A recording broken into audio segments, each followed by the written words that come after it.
welcome here in Cabangan Integrated School.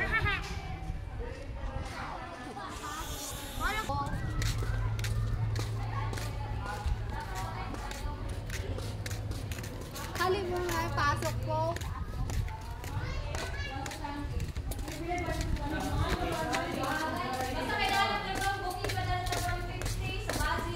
So guys, come here.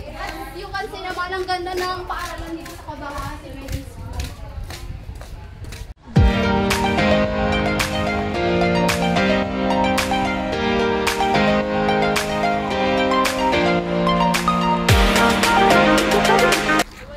Guys, this is how to make a bracelet and headdress. So this is the final output of making a headdress. And this is the tools that we need to use. And this is the final outlook of headdress. And this is the material that we need to use. And this is the beads that we need. This is the important material.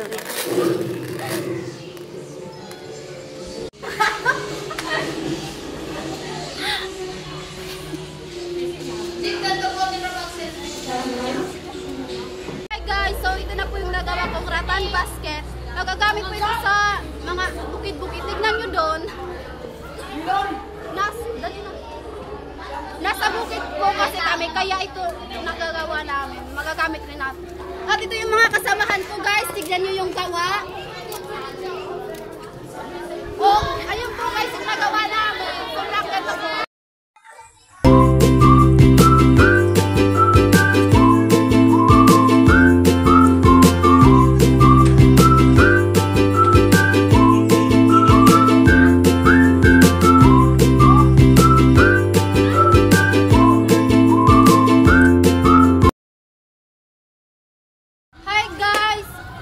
Tatanungin ng isang mag-aaral sa Cabangan Integrated School kung bakit napili ang strand na to.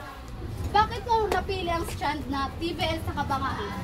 So, kung bakit ito ang pinili kong strand sa Cabangan Integrated School dahil marami akong natutunan at magagamit ko ito sa totoong buhay. Ito po ang pangalawang estudyante na tatanungin ko. Ito pong tanong ko, bakit masaya ka na napili mo ang TVL strand? Masaya akong pinili ko ang TVL strand dahil gusto kong matutong gumawa ng basket at bracelet at para makamit ko ang